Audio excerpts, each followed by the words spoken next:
अस्सलाम वालेकुम वरहमतुल्लाहि वबरकातुहू। नाज़रीन, आप देख रहे हैं जीवन पाकिस्तान में, आपका होस्ट पीर बख्श अलवी। नाज़रीन, आप मुल्क पाकिस्तान के हालात से तो बखूबी वाकिफ़ हैं और यहाँ जो मुआशियात के मामलात हैं उनसे भी बहुत अच्छी तरह वाकिफ़ हैं। महंगाई जितनी है यहाँ पर, ये सारी बातें आपको पता हैं।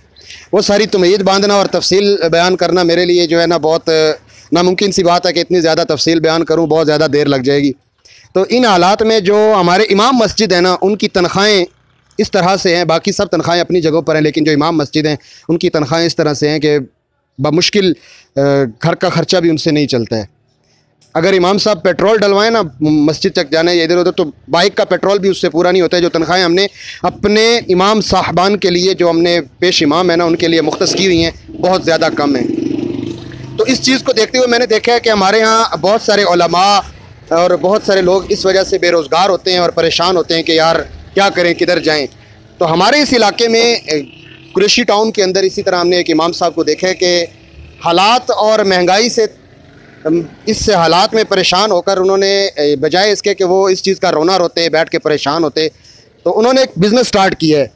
तो इनसे मिलते हैं, इन्हीं से पूछते हैं कि ये आइडिया इनके ज़हन में कैसे आया और ये किस तरह से माशाल्लाह, और क्या इस बिज़नेस का इनको कितना फ़ायदा हुआ है स्टार्ट करने का। अस्सलाम वालेकुम कारी साहब।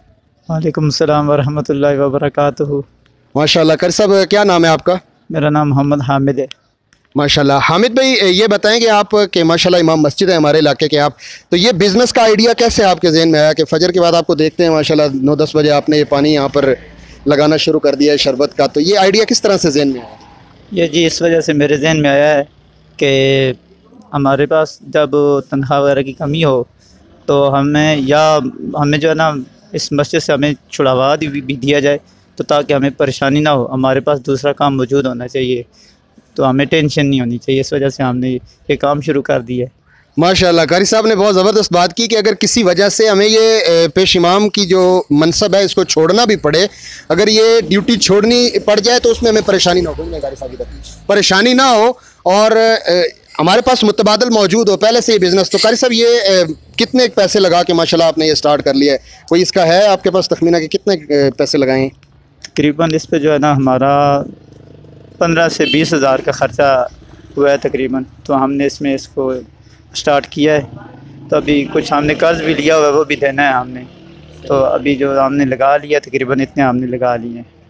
देखें कारी साहब, माशाल्लाह मैनेज कैसे करते हैं? क्योंकि फ़जर की नमाज़ पढ़ाने के बाद मैंने देखा है अक्सर कारी साहबान तो जो होते हैं वो अपने कोई घर में होते हैं या घर के कोई मामला, तो कैसे मैनेज कर पाते हैं आप? फ़जर के बाद कितने बजे आप स्टार्ट करते हैं और कितने बजे तक ज़ोर तक करते हैं या उसके बाद भी करते हैं? क्या तरीक़ाकार होता है इसका? हमने ये किया हुआ है कि हमारे एक और इस्लाम भाई हैं जिनको काम की हाजत थी, तो उनको भी हमने साथ अपने रख लिया है। ज़ोर तक जो है मैं इनके साथ रहता हूँ, उसके बाद वो भी यहाँ में मेरे साथ रहते हैं। हम दोनों मिल के इस काम को सरअंजाम देते हैं, दोनों करते हैं। अल्लाह तबारक व तआला उनके लिए भी सबब बना देता है और मेरे लिए भी इसमें सबब बन जाता है। तो हम दोनों मिल के जो है ना इसके काम करते हैं। तो इस वजह से यह है कि ताकि हमारा वो काम भी ना छूटे और ये भी ना छूटे, इस वजह से हमने इस तरह करके इसको शुरू किया है। सुबह मिल के हम इसको शुरू करते हैं, तकरीबन 9 बजे हम शुरू करते हैं, शाम मगरिब तक हम इसको जारी रखते हैं। तो उसके बाद जो है ना फिर हम कोई अंदाज़ा लगाया कारी साहब कि तकरीबन कितने के इसमें आपको ख़र्चा निकाल के मज़दूरी कितनी हो जाती है अंदाज़न? तकरीबन एक मज़दूर की जो मज़दूरी होती है उसके मुताबिक कोई मज़दूरी निकल तकरीबन हमारी जो है ना, कभी तो मज़दूर की जितनी मज़दूरी होती है इतना हो जाता है, कभी कमी पेशी भी हो जाती है। सही। हाँ, यानी कि अंदाज़न जो एक मज़दूर सारा दिन मिस्त्री के साथ मज़दूरी करता है तो तकरीबन उतनी मज़दूरी निकल जाती है। दोनों बंदों की निकलती है या उसको डिवाइड करते हैं, एक बंदे की निकलती है, क्या होता है? बस हम डिवाइड ही कर लेते हैं उस पर। तो कभी हमें ज़्यादा नफ़ा हो जाता है, कभी कम होता है। तो हमने इस पर नहीं रखा हुआ कि नफ़ा होगा क्या होगा।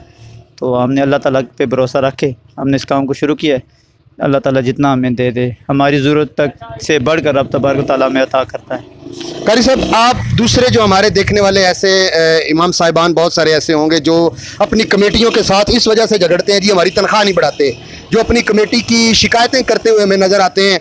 अहले मोहल्ला के साथ या इर्द गिर्द जहाँ बैठते हैं शिकायत करते होंगे कि यार मेरी तनख्वाह नहीं बढ़ा रहे, मेरे हालात बड़े तंग हैं, परेशान। उनको क्या पैगाम देना चाहेंगे आप इस हवाले से? हम उनको ये पैगाम देना चाहेंगे कि अल्लाह ताला की ज़ात पे भरोसा रख के हमें साथ में कोई और भी काम कर लेना चाहिए, ताकि मुश्किल में हमें जो है ना वो काम आ जाए। और इसमें यह है कि हमें कोशिश करनी चाहिए कि मजबूर होकर हमें मस्जिद को भी नहीं छोड़ना चाहिए, दीन का काम भी करना चाहिए, और अपने जो दुनियावी नफ़ा है, हमारा ज़रूरत है, उसके लिए हमें दुनियावी भी कोई ना कोई काम करना चाहिए। क्योंकि हमारे सहाबाए कराम रज़ियल्लाहु को तो कोई तनख़्वाहें वगैरह नहीं दिया करता था, वो दीन का काम करते थे और ख़ुद भी मेहनत मजदूरी करते थे, मेहनत मजदूरी करके अपना घर चलाते थे और दीन का काम जो नफ़ी सबिलिल्लाह किया करते थे। तो अल्लाह ताला हमें भी तौफ़ीक दे कि हम भी दीन का काम करने के लिए अपने आप को वक़्फ़ कर दें, फ़ी सबिलिल्लाह काम करने वाले हम बन जाएँ। तो अल्लाह तबारक व तआला सब को जो है ना दीन और दुनिया की बरकतें अता फ़रमाए, और हमें कोशिश करनी चाहिए कि रब की बारगाह में झुकना चाहिए, किसी बंदे के आगे हाथ फैलाने से हमें को बचना चाहिए। अल्लाह की बारगाह में जब हम दुआ करेंगे तो अल्लाह तबारक व तआला ने खुद फरमाया है वल्लाहु खैरुर राज़िकीन, कि हाँ मैं बेहतर रिज़्क़ देने वाला हूँ। फिर फरमाया कि इन्नल्लाह यर्ज़ुक़ु मन यशाउ बिग़ैरि हिसाब। फिर फरमाया वमन यत्तक़िल्लाह यजअल लहु मख़रजन व यर्ज़ुक़हु मिन हैसु ला यहतसिब वमन यतवक्कल अल्लाह फहुव हस्बुहु इन्नल्लाह बालिग़ु अम्रिही क़द जअलल्लाहु लिकुल्लि शैइन क़दरा। फरमाया जो मेरी ज़ात पे तवक्कुल रखेगा, भरोसा करेगा, मैं उसे वहाँ से रिज़्क़ अता फरमाऊँगा जहाँ पे उसका गमान भी ना होगा। फिर अल्लाह ताला ने फरमाया वमा मिन दाबतिन फ़िल अर्दि इल्ला अल्लाह रिज़्क़ुहा। फिर फरमाया वकअय्यिम मिन दाबतिन ला तहमिलु रिज़्क़हा अल्लाहु यर्ज़ुक़ुहा व इय्याकुम। तो हमें रब की ज़ात पे पुख्ता यकीन और रखेंगे जब, तो रब तबारक व तआला की ज़ात जो है वो गैब से हमारी मदद फरमाएगा। तो जिस तरह माँ के पेट के अंदर रब की ज़ात हमें अता करती है, देती है, रिज़्क़ देती है, सारी हमें खुराक पहुँचती है। तो रब तआला ने फरमाया सुम्मा खलक़ना नुत्फ़ता अलक़तन फ़खलक़ना अलक़ता मुदग़तन फ़खलक़ना मुदग़ता इज़ामन फ़कसवना इज़ाम लहमा सुम्मा अंशअना ख़ल्क़न आख़र फ़तबारकल्लाहु अहसनुल ख़ालिक़ीन। तो अल्लाह की ज़ात पे हमें भरोसा रखना चाहिए, यकीन रखना चाहिए। जो रब की ज़ात का जो फरमान है, अगर कोई दुनियादार बंदा वादा कर लेता कि मैं आपके साथ ऐसा ऐसा करूँगा कि आपको अता करूँगा, तो रब की ज़ात का वादा झूठा नहीं हो सकता। रब ने फरमा दिया कि मैं रिज़्क़ दूँगा, रिज़्क़ मेरे ज़िम्मे करम पर है, तो रब की ज़ात ज़रूर हमें रिज़्क़ अता फरमाएगा। आपने देखा होगा हमारे सामने खाना पड़ा होता है, बाज़ वक़्त हम नहीं खाते, कहते जी बस हम और नहीं खाते, देने वाले दे रहे होते हैं कि खा लें, तो हम फिर भी नहीं खाते।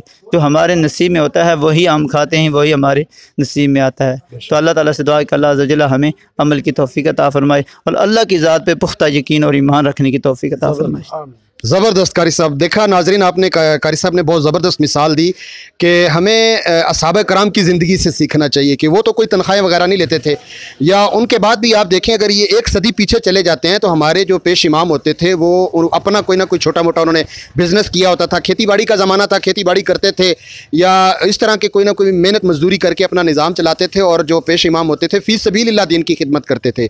और यही वजह थी कि हमारे जो पेश इमाम थे, इमाम मस्जिद थे या ख़तीब हुआ करते थे हमारे इलाके के, वो बेताज बादशाह की हैसियत रखते थे, लोग उनकी बहुत ज़्यादा इज्जत करते थे इस वजह से।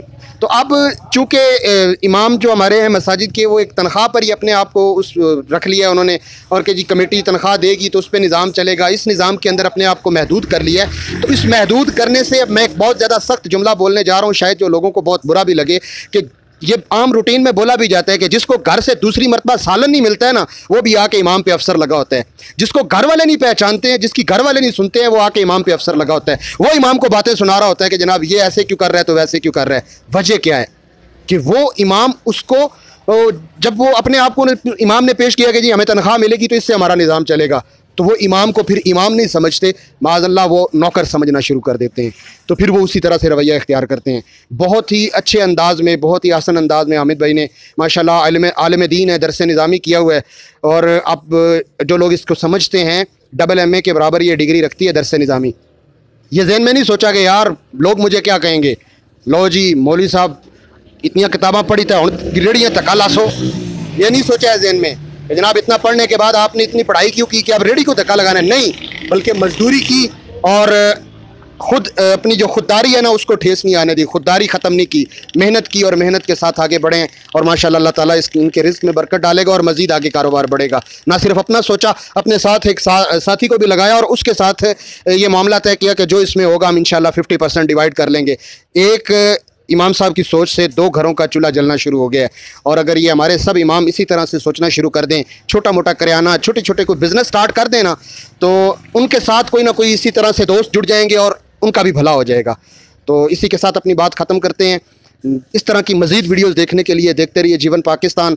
अगर आप हमारे चैनल पर नए हैं तो सब्सक्राइब कर लीजिए, शेयर कीजिए, कमेंट्स में बताइएगा कि इमाम साहब ने यह फ़ैसला किस तरह के लिया और आपको ये कैसा लगा। ठीक है, मिलते हैं नेक्स्ट वीडियो में, तब तक के लिए अल्लाह हाफ़िज़।